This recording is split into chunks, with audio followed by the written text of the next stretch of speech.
여러분은 흔히 기도명당하며 어디가 떠오르세요? 팔공산 갓바위? 남해 보리암? BTN 신규 프로그램 문강스님의 한국학 에세이에서 문강스님은 이런 말씀을 하셨는데요. 천문과 지리를 잘 봐서 선택을 하면 사람의 에너지를 변화시켜준다. 그러면 그 변화되는 에너지가 변하면 change your luck, 당신의 운을 변화시켜 줄 수가 있다. 사람의 에너지를 변하게 하는 곳. 그곳이 바로 기도명당과도 관련돼 있지 않을까요? 그래서 알아본 연말연초 한 가지 기도는 무조건 이루어준다는 우리나라 기도명당 탑5 알아봤습니다.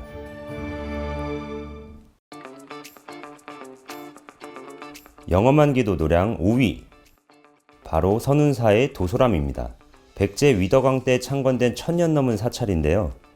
호남 5대 사찰 중 하나로 유명한 곳이죠.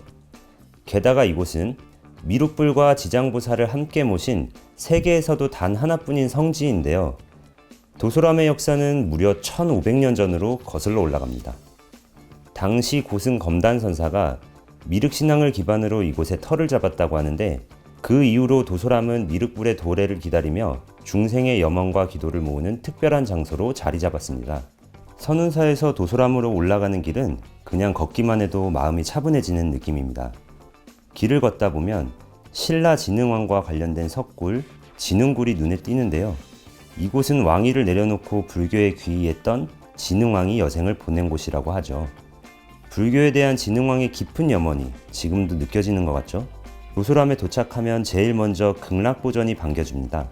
여기에는 아미타 부처님을 본존불로 모시고 양옆으로 관세음보살과 지장보살이 자리하고 있는데요. 극락으로 가는 길이라는 말처럼 이곳에 들어서면 뭔가 마음이 맑아지는 느낌이 든다고 하죠. 조금 더 올라가면 도소람의 하이라이트, 바로 마애불이 등장합니다. 높이 13m, 폭 3m, 거대한 크기의 마애 열의 좌상인데요. 호남 지역을 대표하는 마애불로도 유명합니다. 예전엔 이 마애불을 미륵불이라고 부르며 새로운 세상을 기다리는 사람들의 염원을 담기도 했다고 하죠. 극락으로 가는 길은 여기서 끝이 아닙니다. 도소람에서 내원궁으로 향하는 계단이 또 있는데요. 이 계단을 따라가다 보면 업장을 소멸한다는 108계단과 선제동자가 선지식을 챙겨나듯 걸어야 한다는 53계단을 지나가게 돼요. 조금 힘들기는 해도 이곳에 닿으면 지장보살이 기다리고 있다고 하니 꼭 한번 가볼만 하죠. 그리고 도소람 마애불 뒤쪽으로 가면 소원을 빌며 쌓은 수많은 돌탑들이 보입니다. 사람들의 간절한 마음이 느껴지는데요. 여러분도 이곳에 오시면 돌 하나 올리며 소원을 빌어보는 것도 좋겠죠? 미륵불의 도래와 지장보살의 자비가 깃든 도소람. 1000년 넘게 사람들의 염원을 품어온 이곳에서 여러분도 간절한 마음으로 기도하고 마음의 평화를 찾아보시길 바랍니다. 영험한 기도도량 4위. 동해바다 위에 붉은 연꽃이 피어난 듯한 곳, 바로 양양 낙산사의 홍련암입니다. 이곳은 바닷바람과 거센 파도 속에서도 1300년 동안 꿋꿋이 자리 잡은 관음기도의 성지죠. 낙산사는 신라 문무왕 11년, 의상대사에 의해 창건된 우리나라 3대 관음성지 중 하나입니다.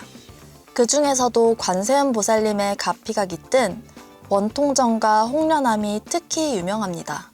많은 불자들이 마음의 평안을 얻으러 이곳을 찾곤 하는데요. 홍련암의 또 다른 이름인 보타굴. 전설에 따르면 통도사 극락암의 경봉스님이 홍련암에서 관음기도를 시작한 지 13일 만에 바다 위를 걸어오는 관세음보살을 챙겨냈다고 전해집니다. 이야기가 정말 신비롭죠? 그래서일까요?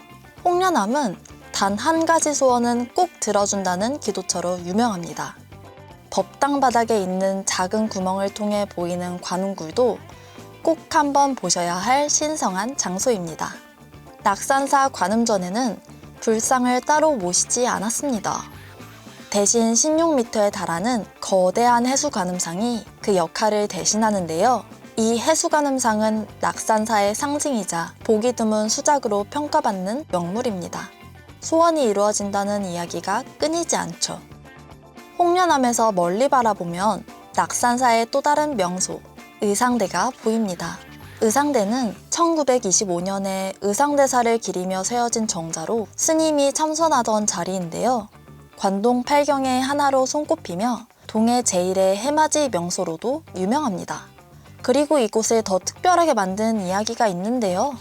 2005년 양양 산불로 낙산사가 큰 피해를 입었을 때 홍련암은 불길을 피했다고 하죠.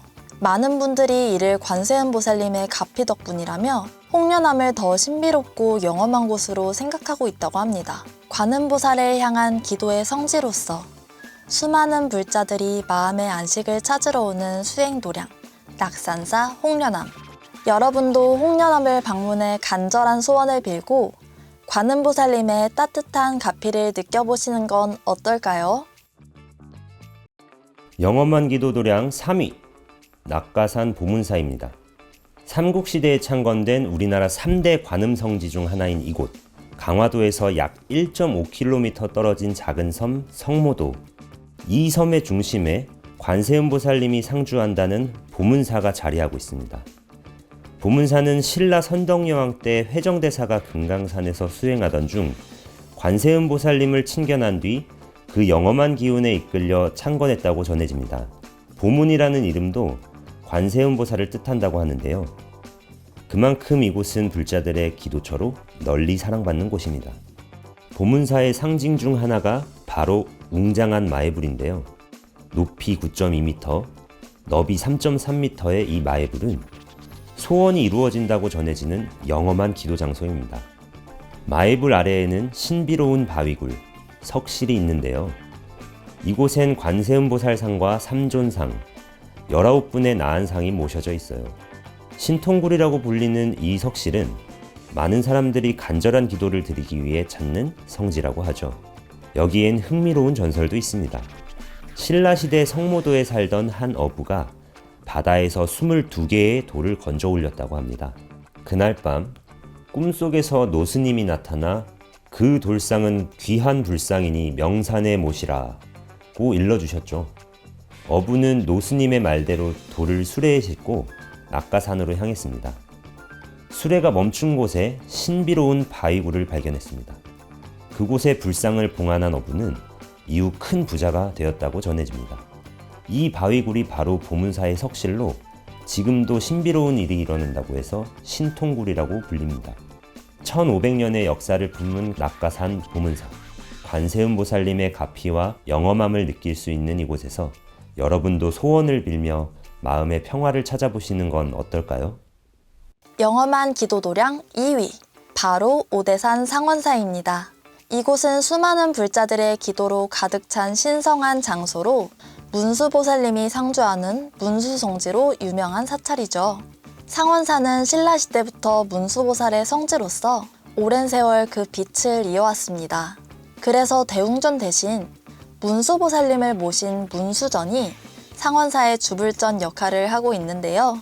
상원사에는 조선 세조와 관련된 전설이 전해 내려옵니다.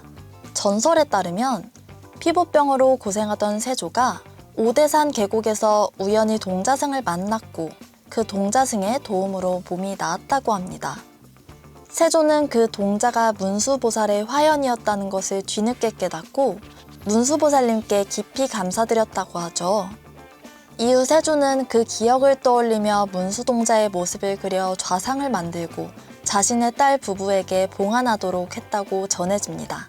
그래서 상원사는 문수보살을 주존불로 모신 국내 유일한 사찰이 되었습니다. 이 전설은 단순히 이야기로만 남는 게 아닙니다. 1984년 문수동자 좌상을 도금하는 과정에서 뜻밖의 복장 유물이 발견되었는데요. 그 유물은 바로 세조의 어이로 알려진 피로 얼룩진 비단저고리였습니다. 정말로 세조가 이곳에서 문수보살의 가피를 받았던 걸까요? 문수보살님이 상주한다는 상원사는 오늘날에도 지혜를 기원하는 많은 불자들이 찾는 기도의 성지입니다. 특히 자식의 학업을 기원하는 어머니들의 간절한 기도 소리가 끊이지 않는 곳이기도 하죠. 지혜와 영험함의 상징, 오대산 상원사. 여러분도 이곳에서 문수보살님의 가피를 느껴보며 간절한 소원을 빌어보는 건 어떨까요? 영험한 기도도량 1위는 바로 남해 금산의 보리암입니다. 이곳은 바다와 산이 만나는 신비로운 장소인데요.